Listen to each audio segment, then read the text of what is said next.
16 सोमवारची व्रतकथा। आटपाट नगर होते. त्या नगरात एक महादेवाचे देऊळ होते. एके दिवशी काय झाले, शिवपार्वती फिरता फिरता त्या देवळात आली. सारीपाट खेळू लागली. डाव कोणी जिंकला म्हणून पार्वतीने गुरुवाला विचारले. त्याने शंकराचे नाव सांगितले. पार्वतीला राग आला. गुरुवाला तू कोडी होशील म्हणून शाप दिला. तशा त्याला असह्य वेदना होऊ लागल्या. पुढे एक दिवशी काय झाले, देवळात स्वर्गीच्या अप्सरा आल्या. त्यांनी गुरव कोडी पाहिला. त्याला कारण विचारले. गुरुवाने गिरिजेचा शाप सांगितला. त्या म्हणाल्या, भिवू नकोस, तू 16 सोमवारचं व्रत कर, म्हणजे तुझे कोड जाईल. गुरव म्हणाला, ते व्रत कसं करावं? अप्सरांनी सांगितले. सारा दिवस उपवास करावा, संध्याकाळी अंघोळ करावी, शंकराची पूजा करावी, नंतर अर्धा शेर कणिक घेऊन ती तूप गूळ घालावा व ते खावे. मीठ त्या दिवशी खाऊ नये. त्याप्रमाणे 16 सोमवार करावे. 17व्या सोमवारी 5 शेर कणिक घ्यावी, तूप गूळ घालून चुरमा करावा, तो देवळात न्यावा. भक्तीने शंकराची षोडशोपचारांनी पूजा करावी. नंतर चुरम्याचा नैवेद्य दाखवावा. पुढे त्याचे 3 भाग करावेत. एक भाग देवाला द्यावा, दुसरा भाग देवळात ब्राह्मणांना वाटावा किंवा गाईला चारावा, तिसरा भाग घरी घेऊन जाऊन सहकुटुंब भोजन करावे, असे सांगून त्या नाहीशा झाल्या. पुढे गुरुवाने ते व्रत केले. गुरव चांगला झाला. पुढे काही दिवसांनी शंकर पार्वती पुन्हा त्या देवळात आली. पार्वतीने गुरुवाला कुष्ठरहित पाहिले. तिने गुरुवाला विचारले, तुझं कोड कशाने गेलं? गुरुवाने सांगितले, मी 16 सोमवाराचं व्रत केलं, त्याने माझं कोड गेले. पार्वतीला आश्चर्य वाटले. तिने आपला रागावून गेलेला मुलगा कार्तिक स्वामी परत यावा म्हणून हे व्रत केले. समाप्तीनंतर कार्तिक स्वामी लागलीच येऊन भेटला. दोघांना आनंद झाला. त्याने आईला विचारले, आई, मी तर तुझवर रागावून गेलो होतो आणि मला पुन्हा तुझ्या भेटीची इच्छा झाली, याचं कारण काय? पार्वतीने त्याला सोमवारच्या व्रताचा महिमा सांगितला. पुढे कार्तिक स्वामींनी ते व्रत केले. त्याचा एक सोबती फार दिवस देशांतराला गेला होता. त्याची सहज रस्त्यात भेट झाली. पुढे कार्तिक स्वामींनी हे व्रत त्या ब्राह्मणाला सांगितले. त्याने लग्नाचा हेतू मनात धरला. मनोभावे 16 सोमवाराचे व्रत केले. समाप्तीनंतर तो दूरच्या प्रवासाला निघाला. फिरता फिरता एका नगरात आला. तिथे काय चमत्कार झाला. तिथल्या राजाच्या मुलीचे लग्न होते. लग्नाला अनेक देशाचे राजपुत्र आले होते. मंडप चांगले सुशोभित केले आहेत. लग्नाची वेळ झाली आहे. पुढे राजाने हत्तीनीच्या सोंडीत माळ दिली. ज्याच्या गळ्यात हत्तीन माळ घालील त्याला आपली मुलगी द्यायची, असा राजाचा पण होता. तिथे आपला हा ब्राह्मण ती मौज पाहायला गेला होता.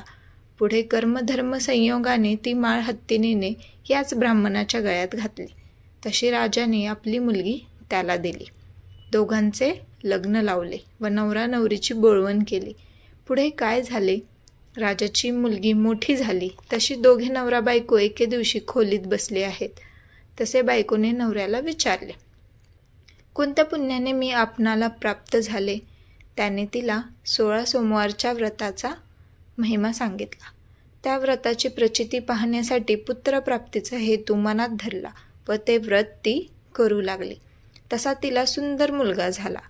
तो मोठा झाल्यावर त्याने आईला विचारले, मी कोणत्या पुण्याने तुला प्राप्त झालो? तिने त्याला व्रताचा महिमा सांगितला.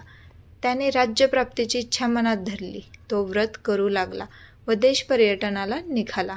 परंतु तिकडं काय चमत्कार झाला. फिरता फिरता तो एका नगरात गेला.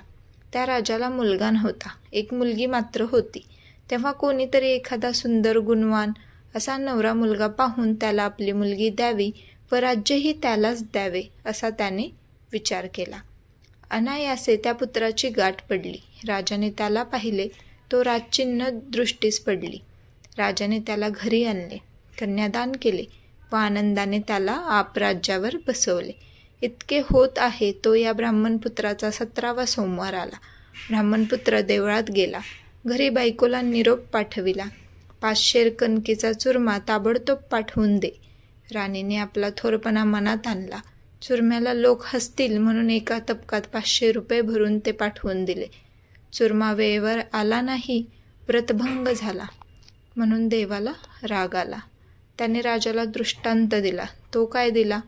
राणीला घरात ठेवशील तर राज्याला मुकशील, दारिद्र्याने पिडशील असा शाप दिला. पुढे दुसऱ्या दिवशी ही गोष्ट राजाने प्रधानाला सांगितली. तो म्हणाला, महाराज, राज्य हे तिच्या बापाचे. आपण असे करू लागलो तर लोक दोष देतील.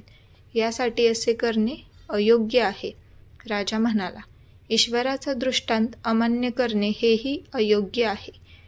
मग उभयंतांनी विचार केला. तिला नगरातून हकलून लावले. पुढे ती दीन झाली, रस्त्याने जाऊ लागली. जाता जाता एका नगरात गेली. तिथे एक म्हातारीच्या घरी उतरली. तिने तिला ठेवून घेतले, खाऊ पिऊ घातले. पुढे काय झाले, एके दिवशी म्हातारीने तिला चिवटे विकायला पाठविले. दैवाची गती विचित्र आहे. बाजारात ही चालली, मोठा वारा आला, सर्व चिवटे उडून गेली. तिने घरी येऊन म्हातारीला सांगितले. म्हातारीने तिला घरातून हाकलून लावले. तिथून ती एका तेलाच्या घरी गेली. तिथे तेलाच्या घागरी भरल्या होत्या. तेलाने त्यावर तिची नजर गेली तसे त्यातले सगळे तेल नाहीसे झाले, म्हणून तिला घालवून दिली. पुढे तिथून निघाली, वाटेने जाऊ लागली. जाता जाता एक नदी लागली. त्या नदीला पाणी पुष्कळ होते, पण तिची दृष्टी त्याच्यावर गेल्याबरोबर सर्व पाणी आटून गेले. पुढे जाता जाता एक सुंदर तळे लागले. त्यावर तिची दृष्टी गेली तसे पाण्यात किडे पडले, पाणी नासून गेले. रोजच्यासारखे तळ्यावर गोवारी आले, नासके पाणी पाहून परतले. गुरेढोरे तहानेली राहिली. पुढे काय झाले, तिथे एक गोसावी आला. त्याने तिला पाहिले. कोण कुठची म्हणून सगळी हकीकत विचारली. तिने सगळी हकीकत सांगितली. गोसाव्याने तिला धर्मकन्या मानली, आपले घरी घेऊन आला. तिथे राहून ती कामधंदा करू लागली. जिकडे तिकडे हिची दृष्टी जाई त्यात किडे पडावेत, काही जिन्सा आपोआप नाहीशा व्हाव्यात, असा चमत्कार होऊ लागला. मग गोसाव्याने विचार केला, अंतर्दृष्टी लावली. तिच्या पदरी व्रत मोडल्याचे पाप आले आहे असे त्याला जाणवले.